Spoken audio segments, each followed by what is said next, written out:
Good morning to all of you dear students. तो कैसे हैं आप सभी? उम्मीद करता हूं कि ज़बरदस्त होंगे एंड रेगुलर की तरह हमारी क्लासेस को आप एंजॉय कर रहे होंगे। आज हम लोग क्लास 10th का नेक्स्ट टॉपिक नया टॉपिक लेकर आए हैं, जहां पर हम थोड़ा सा out of syllabus topic discussion करेंगे, लेकिन ये एग्ज़ाम के पॉइंट ऑफ व्यू से बहुत इंपॉर्टेंट है।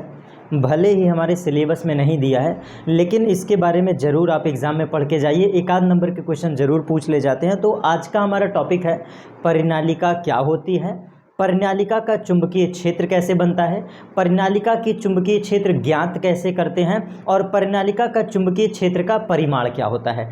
डिटेल्ड वे में आज के एक क्लास में पूरे टॉपिक को समाप्त करेंगे कि परिनालिका क्या होता है और सब कुछ पूरा डिटेल में समझेंगे।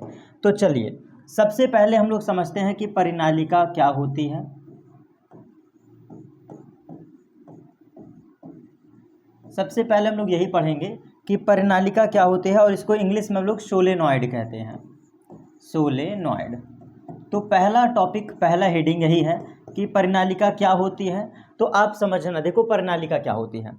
एक मैं छोटा सा स्ट्रक्चर आपके सामने बना रहा हूँ, कुछ यूँ देखिए, ये जो हमने स्ट्रक्चर बनाया है स्प्रिंग के जैसा, इसी को कहते हैं परिनालिका। और यहाँ पे जब आप धारा प्रवाहित करते हैं, धारा, तो ये हमारा कहलाता है धारावाही परिनालिका। इस स्ट्रक्चर को हम लोग कहते हैं परिनालिका। अगर आपको उदाहरण के तौर पे समझना है तो घर में हीटर की कॉइल आपने देखा होगा, इस हीटर की कॉइल को परिनालिका कहते हैं। डायग्राम हमने बता दिया, परिनालिका बता दिया, अब इसको बनाते कैसे हैं, इसके परिभाषा को समझते हैं, क्योंकि परिनालिका क्या है समझना बहुत ज़रूरी है। तो परिनालिका कैसे बनाते हैं, इसके पीछे आपको करना क्या है, जो कॉन्सेप्ट है, कॉन्सेप्ट बेस्ड स्टडी किया करिए, बहुत आराम से पढ़ेंगे, कोई दिक्कत नहीं है, कोई जल्दी नहीं है। सबसे पहले हम लोग एक बेलनाकार पाइप लेते हैं, तो ध्यान से समझिएगा, बेलनाकार पाइप अथवा रॉड, रॉड समझते हैं ना, रॉड, चाहे बेलनाकार पाइप हो चाहे बेलनाकार रॉड हो, जो कि कुचालक होना चाहिए। जो कि कैसा होना चाहिए बेटा? कुचालक। ये जो रॉड होनी चाहिए ये कुचालक होने चाहिए, जो कि कुचालक हो, अथवा चीनी मिट्टी की बनी हो। चीनी मिट्टी, आपने नाम सुना होगा चीनी मिट्टी का। किसी बेलनाकार पाइप अथवा बेलनाकार छड़ जो कि कुचालक हो या चीनी मिट्टी की बनी हो, चीनी मिट्टी की बनी हो, इस पर कॉपर के तार को लपेटकर, कॉपर के तार को लपेटकर, कॉपर के तार को लपेटकर बनाई गई कुंडली, लपेटकर बनाई गई कुंडली कहलाती है परिनालिका। बनाई गई कुंडली क्या कहलाती है बेटा? परिनालिका कहलाती है। बनाई गई कुंडली परिनालिका कहलाती है। तो सिंपली परिनालिका कैसे बनता है, आपको एक प्लास्टिक की रॉड ले सकते हैं, किसी कुचालक की बनी हुई रॉड ले सकते हैं, ये बेलनाकार पाइप हो, कंपलसरी है, बिल्कुल बेलनाकार होना कंपलसरी है, छड़ हो तो भी चलेगा, और दूसरी फिर बात है कुचालक अथवा चीनी मिट्टी का होना चाहिए। कुचालक समझते हैं ना, जहाँ पे धारा प्रवाहित ना हो, शॉर्ट सर्किट ना हो। इसके बाद फिर हम लोग कॉपर के तार को लपेट करके क्या बना देते हैं? परिनालिका। क्यों कॉपर लिया गया है? यहाँ पे कोई सा भी धात्विक तार ले सकते हैं, कोई कंडीशनल नहीं है, लेकिन कॉपर की जो रेजिस्टिविटी होती है वो मैक्स होती है, इसीलिए हम लोग कॉपर वायर लेते हैं। तो कोई सा भी धात्विक तार आप ले सकते हैं, और इसके बाद जो स्ट्रक्चर बनेगा वो कुछ ऐसा है जो मैंने दिखाया है। तो स्ट्रक्चर कैसा बनेगा? जब आप तार की कुंडली को लपेटेंगे तो कुछ ऐसा स्ट्रक्चर बनेगा, यही हमारी परिनालिका होती है। उदाहरण के तौर पे साइकिल की स्प्रिंग, बाइक की स्प्रिंग, जो आपने बचपन में स्प्रिंग देखा होगा साइकिलों में लगी होती है, वही परिनालिका होती है। तो एक स्लाइड में हमने डेफिनेशन पढ़ लिया। अब नेक्स्ट स्लाइड पे आपको समझाते हैं कि परिनालिका का चुंबकीय क्षेत्र क्या होता है। तो चलिए डायग्राम हम बना लेते हैं, और देखिए पूरा डिटेल्ड वे में कहानी समझा रहा हूँ, बहुत ध्यान से समझिएगा। ये हमारी क्या है? परिनालिका है। तो आप पहली चीज़ ये समझ लो, जो परिनालिका होती है इसके बाहर चुंबकीय क्षेत्र शून्य होता है। लिख लो, परिनालिका के बाहर चुंबकीय क्षेत्र बिल्कुल शून्य होता है, होता ही नहीं है। तो नोट करके लिख लीजिएगा, परिनालिका के बाहर चुंबकीय क्षेत्र नहीं पाया जाता, सिर्फ और सिर्फ इसके भीतर चुंबकीय क्षेत्र पाया जाता है। तो इसको आप नोट डाउन कर लीजिए। अब कैसे परिनालिका बनती है चुंबकीय क्षेत्र, तो इसको डायग्रामेटिक वे में समझाता हूँ। देखिएगा, इसके अंदर से मैग्नेटिक फील्ड कुछ ऐसे बनता है। देखिए, जैसे मैं स्ट्रक्चर बना रहा हूँ, इसके अंदर से चुंबकीय क्षेत्र कुछ ऐसा बनता है, यूं। तो मैंने ग्रीन मार्कर से दिखाया है, ये है परिनालिका की चुंबकीय क्षेत्र। और छोटे वे में दिखाता हूँ आपको, इसका छोटा व्यू, स्मॉल व्यू। ये हमने परिनालिका लिया और जो इसकी चुंबकीय क्षेत्र बनती है ये कुछ यूं बनती है। ये हमने परिनालिका का चुंबकीय क्षेत्र बनाया है और बहुत ढेर सारी रेखाएं गुजरती हैं, क्योंकि परिनालिका की चुंबकीय क्षेत्र बहुत प्रबल होती है, अत्यधिक प्रबल होती है। तो कहा जाता है परिनालिका का चुंबकीय क्षेत्र सिर्फ और सिर्फ भीतर पाया जाता है, जिसकी इंटेंसिटी मैक्स होती है। अब ये कुंडली है, कुंडली है। तो आप कहोगे सर कुंडली कैसे हम समझें, थोड़ा सा क्या स्ट्रक्चरल वे में समझा सकते हैं? तो मैं कोशिश करता हूँ आपको थोड़ा स्ट्रक्चरल वे में समझाने का। आइए ध्यान से समझते हैं। देखिए, ये हमारे पास एक मैंने किताब लिया है, किताब का बस आपको स्ट्रक्चर देखना। ये देखो, बेलनाकार परिनालिका हो गया, बेलनाकार परिनालिका। तो इस परिनालिका के बाहर चुंबकीय क्षेत्र कहीं भी नहीं पाया जाएगा। यहाँ जीरो, यहाँ जीरो, यहाँ जीरो, यहाँ जीरो, जीरो, जीरो। परिनालिका के बाहर कहीं भी जाओगे चुंबकीय क्षेत्र नहीं पाया जाएगा, सिर्फ और सिर्फ इसके भीतर पाया जाता है। अब भीतर कैसे बनेगा, तो इसके अंदर से गुजरेगा। ये होल दिख रहा है ना, होल, ये आपको होल दिख रहा है ना परिनालिका का, ऐसे ही कुंडली में भी होल है। तो कुंडली के भीतर बल रेखाएं गुजरती हैं कुछ यूं, यूं। तो ये जो होल दिख रहा है, इसी के भीतर परिनालिका का चुंबकीय क्षेत्र पाया जाता है। तो वही मैं आपको यहाँ पे समझाना चाह रहा हूँ कि जो परिनालिका का चुंबकीय क्षेत्र होता है, ये सिर्फ और सिर्फ भीतर पाया जाता है। इस स्ट्रक्चर को यहाँ हम रख देते हैं, ठीक है। और इसके बाद इस डायग्राम को भी थोड़ा सा छोटा कर दें, इस डायग्राम को भी थोड़ा सा छोटा कर दें ताकि हमें थोड़ा बेहतर समझ में आए। तो ये हमारा डायग्राम है, उम्मीद करता हूँ सबको दिख रहा होगा। तो नोट करके दो बातें लिखते हैं। नोट 1, परिनालिका के बाहर, परिनालिका के बाहर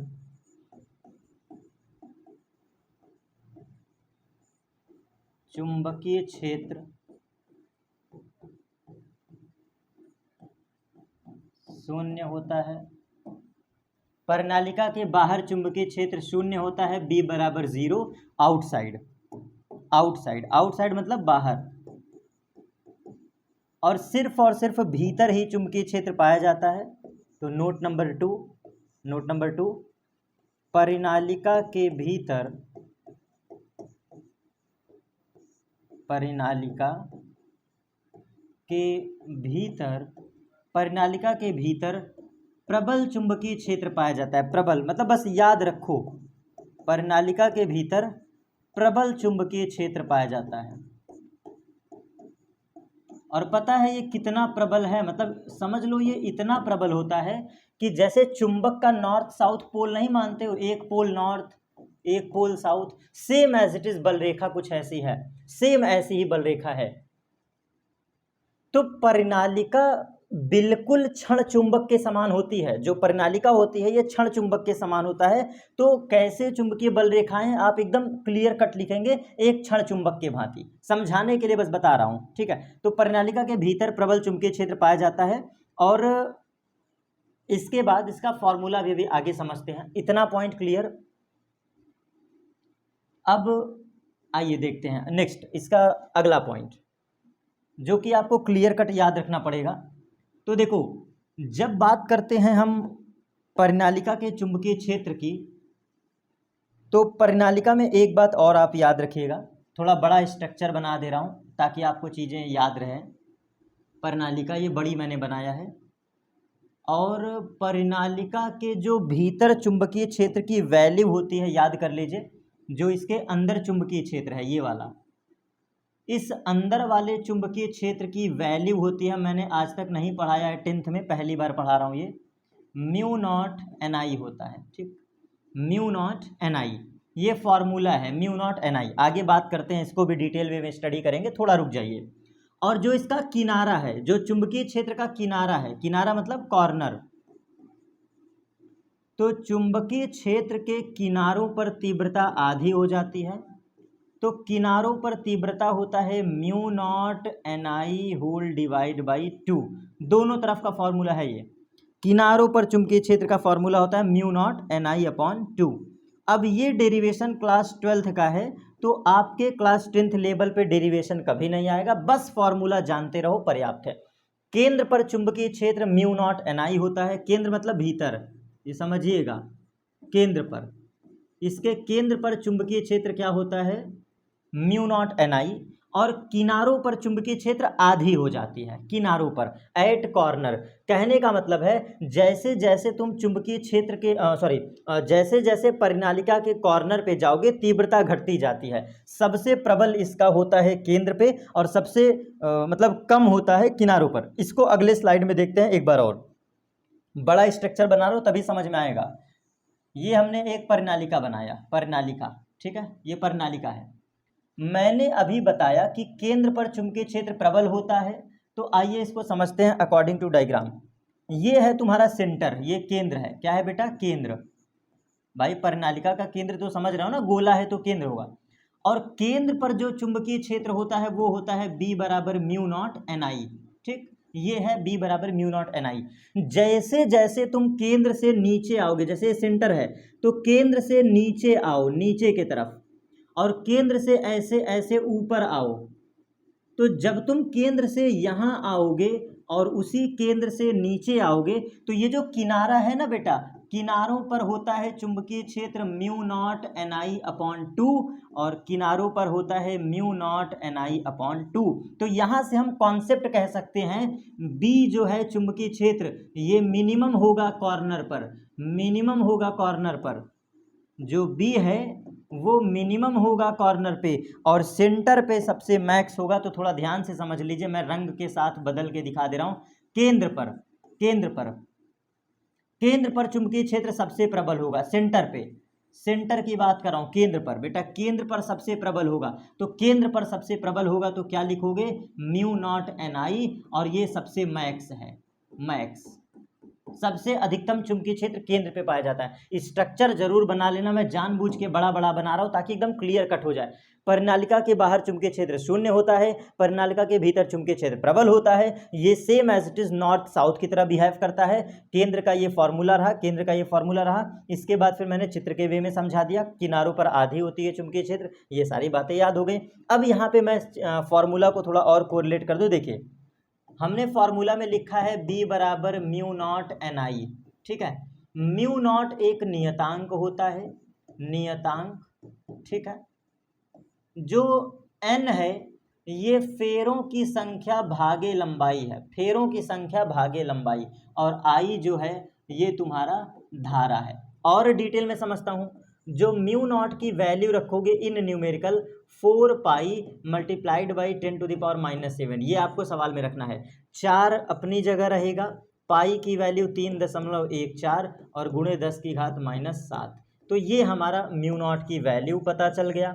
अब कहोगे सर स्मॉल n क्या है, तो बेटा स्मॉल n होता है कुल फेरों की संख्या भागे लंबाई। तो आप इसको कहोगे कुल फेरा, क्योंकि कुंडली है ना, तो कुल फेरों की संख्या पता होना जरूरी है, कुल फेरों की संख्या पता होना जरूरी है। और इसके बाद यल क्या है, परिनालिका की लंबाई, परिनालिका कितनी लंबी है, तो ये परिनालिका की लंबाई है, ठीक, दोनों दिया होगा, आप लिख सकते हैं, कोई दिक्कत नहीं है। और आई क्या है, धारा है, मैंने लिख दिया है। तो आई हमारी क्या है बेटा, धारा है, जिसका मान एम्पियर में दिया होगा।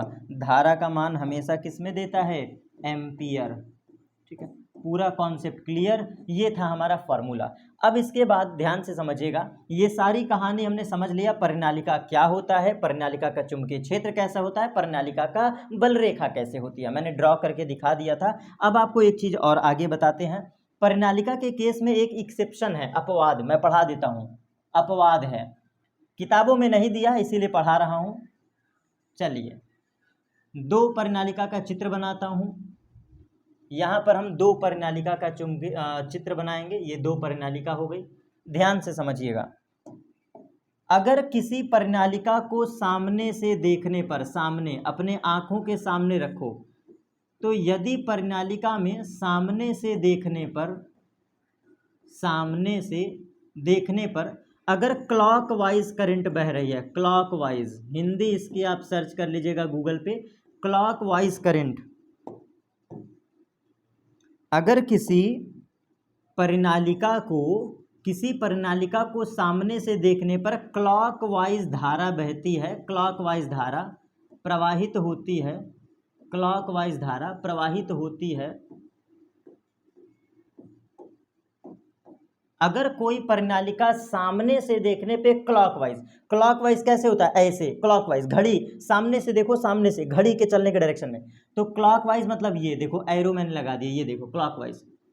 तो जब आप सामने से देखोगे और घड़ी क्लॉकवाइज चल रही है तो ये हो जाता है साउथ पोल, सामने वाला पोल साउथ होगा और पड़ोसी वाला एन हो जाएगा ऑटोमेटिकली, एज अ चुंबक, as a bar magnet, as a क्षण चुंबक, as a bar magnet. Rule कहता है कि देखो मैं समझाता हूं, पूरी कहानी आपके सामने समझाता हूं। ये परिनालिका है, सामने देखोगे, ये देखो परिनालिका है, देखिए मैंने परिनालिका बना दिया, परिनालिका, ठीक।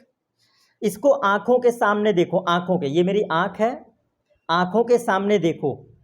अगर परिनालिका को सामने से देखने पर क्लॉकवाइज धारा, क्लॉकवाइज, देखो मैं हाथ घुमा रहा हूं, क्लॉकवाइज, क्लॉकवाइज, मेरा हाथ देखो रोटेशन, क्लॉकवाइज। परिनालिका को सामने से देखने पर यदि धारा क्लॉकवाइज है तो सामने वाला छोर साउथ होगा, ये देखो सामने वाला छोर साउथ, तो पड़ोसी क्या हो जाएगा, नॉर्थ। उसी का अपोजिट, अगर सामने से देखने पर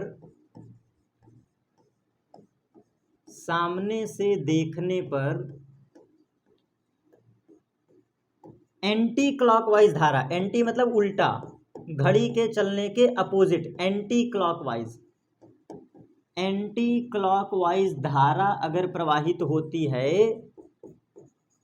तो एंटी क्लॉकवाइज धारा प्रवाहित होने पर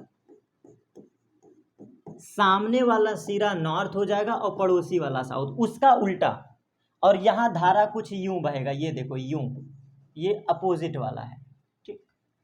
तो क्या समझ में आया, ये परिनालिका है। अब की बार एंटी क्लॉक, एंटी माने उल्टा, तो एंटी क्लॉक बहने पे सामने वाला फेस क्या हो जाएगा बेटा, नॉर्थ हो जाएगा और अपोजिट वाला साउथ।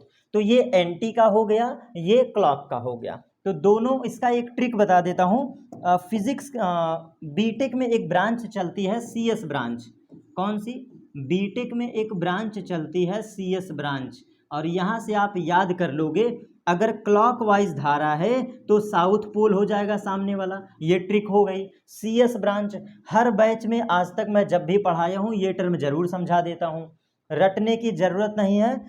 बीटेक की सबसे बेहतर ब्रांच होती है सीएस ब्रांच। अगर क्लॉकवाइज धारा है तो सामने वाला साउथ पोल, पड़ोसी वाला नॉर्थ पोल, याद कर लो। अगर क्लॉकवाइज धारा है, अगर क्लॉकवाइज करंट है तो सामने वाला पोल साउथ हो जाएगा, अपोजिट वाला नॉर्थ हो जाएगा। तो मैंने ट्रिक सेट कर दिया सीएस ब्रांच, हमने ट्रिक सेट कर दिया सीएस ब्रांच, और इसका अपोजिट करोगे तो अगर एंटी क्लॉक है, अगर एंटी है तो एंटी के केस में सामने वाला नॉर्थ हो जाएगा, पड़ोसी वाला ऑटोमेटिकली साउथ हो जाएगा। अब बल रेखा बनाना आसान है। अब हम लोग यहाँ पे चुंबकीय बल रेखा बहुत आसानी से बना सकते हैं। तो क्या होगा चुंबकीय बल रेखा, आइए देखिए। हम लोग जैसा कि जानते हैं जो वास्तविक बल रेखाएं होती हैं वो नॉर्थ से साउथ होती हैं। तो नॉर्थ से साउथ मतलब ए यूं होगा, नॉर्थ से साउथ मतलब कुछ यूं होगा। तो ये हमारा रियल चुंबकीय बल रेखा बनेगी, और इसके भीतर साउथ टू नॉर्थ, तो ये हमारा साउथ टू नॉर्थ बनेगा, ठीक है। ये हमने बना दिया, और यहाँ पे बल रेखा ऊपर की तरफ आएगी और यहाँ पे बल रेखा ऐसे आएगी, क्योंकि नॉर्थ से साउथ, नॉर्थ से साउथ। उसी तरह यहाँ देखिए, नॉर्थ से साउथ मतलब कुछ यूं, ये देखो ए यूं जाएगा, और यहाँ पे नॉर्थ से साउथ कुछ यूं जाएगा, ये कुछ यूं जाएगा, ये कुछ यूं जाएगा, और अंदर की तरफ साउथ टू नॉर्थ, ये देखो अंदर की तरफ साउथ टू नॉर्थ। तो क्लियर कट ये सब हो गया, सारी चीज़ें हमने पढ़ा दिया। अब आज के क्लास में हमने अभी तक क्या देखा, अभी छोड़ा नहीं हूँ, और देखिएगा ध्यान से, एक एक स्लाइड देखते चलिए ताकि कॉन्सेप्ट क्लियर करते चलिए। परिनालिका कैसे बनाते हैं समझ गए, पहली स्लाइड थी परिनालिका बनाते कैसे हैं, और परिभाषा भी समझ गए। बेलनाकार पाइप लो, कुचालक पाइप लो, और एक तार लपेट दो धातु की, बन जाएगी कुंडली, और इस कुंडली को ही हम लोग नाम देते हैं बेटा परिनालिका। कुंडली का मतलब होता है द ग्रुप ऑफ वायर, कुंडली का मतलब होता है द ग्रुप ऑफ वायर। आगे चलते हैं अगले स्लाइड पे। यहाँ पे हमने बताया कि चुंबकीय क्षेत्र बाहर शून्य होता है, भीतर म्यू नॉट Ni होता है। फिर हमने बताया ये कहानी, केंद्र पर सबसे ज़्यादा चुंबकीय क्षेत्र, किनारों पर आधी हो जाती है चुंबकीय क्षेत्र, ये सब फैक्ट है, याद रखना। आगे ये चीज़ मैंने दिखा दिया, केंद्र पर सबसे प्रबल और किनारे पे आधा। देखो केंद्र से ऊपर जाओ, सेंटर से ऊपर जाओगे तो आधा हो जाएगा, और सेंटर से नीचे आओगे तो आधा हो जाएगा। सबसे प्रबल केंद्र पे होता है म्यू नॉट Ni, जहाँ पे म्यू नॉट की वैल्यू रखोगे 4 पाई 10⁻⁻⁷, और फिर हमारा n है, n की जगह रखोगे कुल फेरों की संख्या भागे परिनालिका की लंबाई, और I है धारा का मान। फिर हमने बताया कि बलरेखा कैसे बनती है, चुंबकीय क्षेत्र कैसे क्रिएट होता है। अब बात करते हैं कि परिनालिका में जो दिशा निकालते हैं वो कैसे निकालते हैं। तो एक आपको रूल समझाता हूँ, परिनालिका की दिशा ज्ञात करना, मतलब कि परिनालिका में, ये हेडिंग है, परिनालिका में प्रवाहित धारा, परिनालिका में प्रवाहित धारा की दिशा देखकर, परिनालिका में प्रवाहित धारा की दिशा देखकर चुंबकीय क्षेत्र ज्ञात करना, चुंबकीय क्षेत्र ज्ञात करना मतलब इसकी दिशा ज्ञात करना।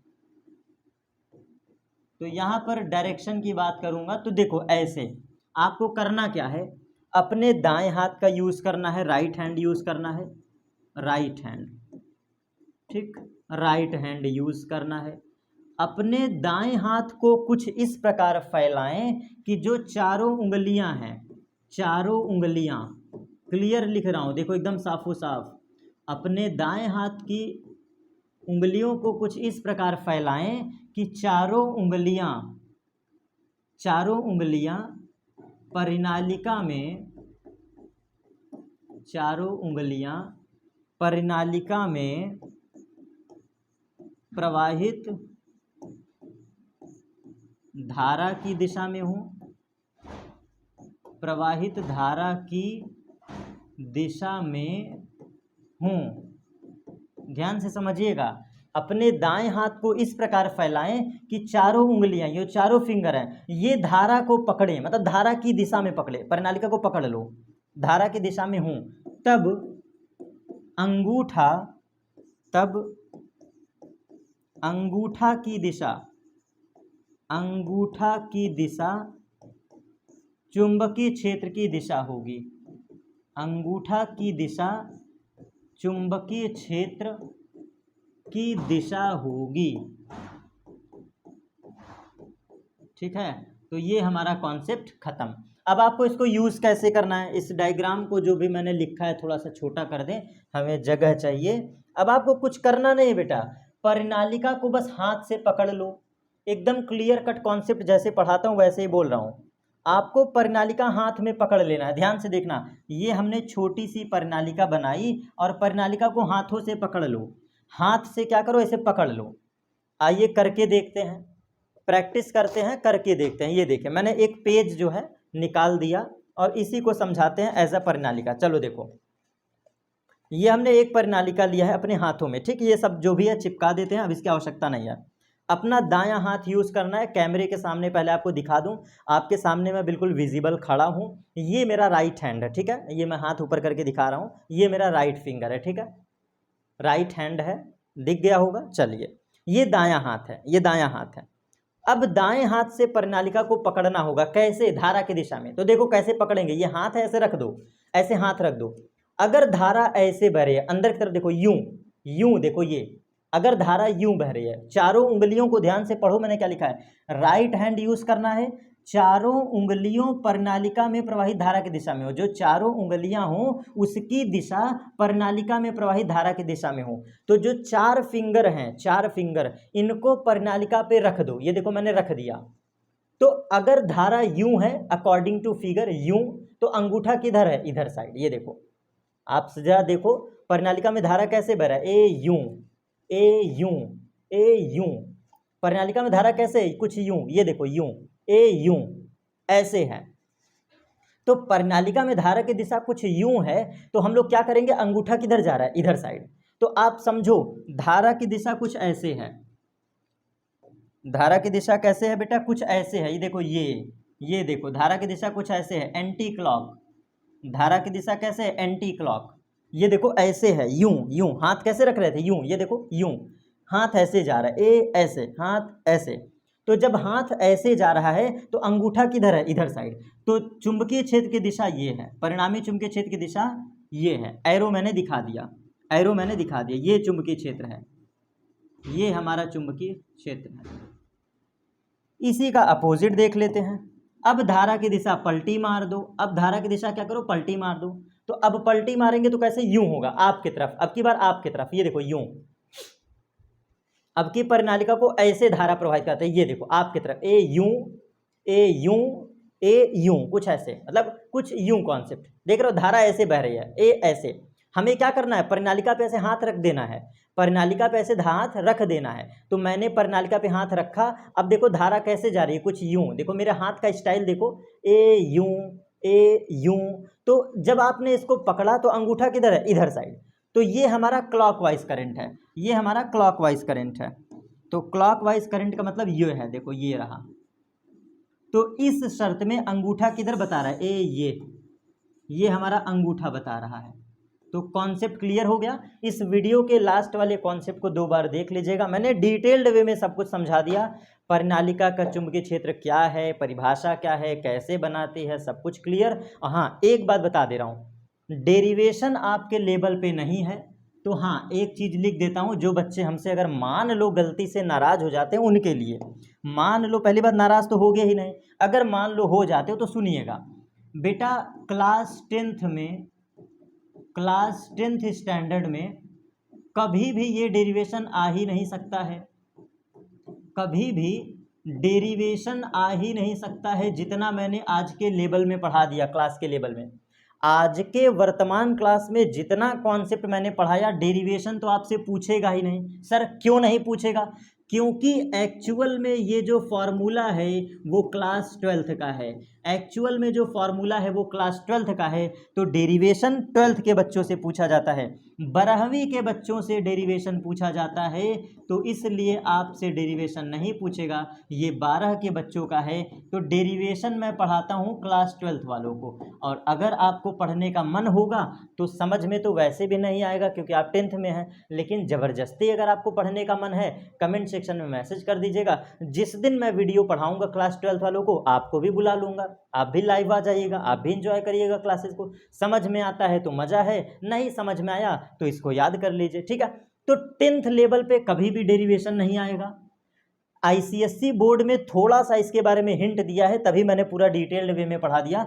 यूपी बोर्ड और सीबीएसई बोर्ड के बच्चों के लिए ये फॉर्मूला भी नहीं दिया है किताबों में, सिर्फ और सिर्फ प्रणालिका बताया है कि क्या होता है। लेकिन आज के मैंने 5 इस स्लाइड में मैंने वो कॉन्सेप्ट बताया है जो पूरे डेप्थ तक था, सिर्फ डेरिवेशन को छोड़ के। डेरिवेशन को अगर मैं स्किप कर दूं, फॉर्मूले को स्किप कर दूं, जैसे कि μ0 ni, ये फॉर्मूला अगर मैं स्किप कर दूं तो इसके अलावा सब कुछ पढ़ना होता है। इस डेरिवेशन को सिर्फ और सिर्फ क्लास 12th के बच्चे पढ़ते हैं, तो इसीलिए आप घबराइए मत, भरोसा रखिए, किसी भी क्लास के 10th स्टूडेंट्स के किताबों में नहीं दिया है।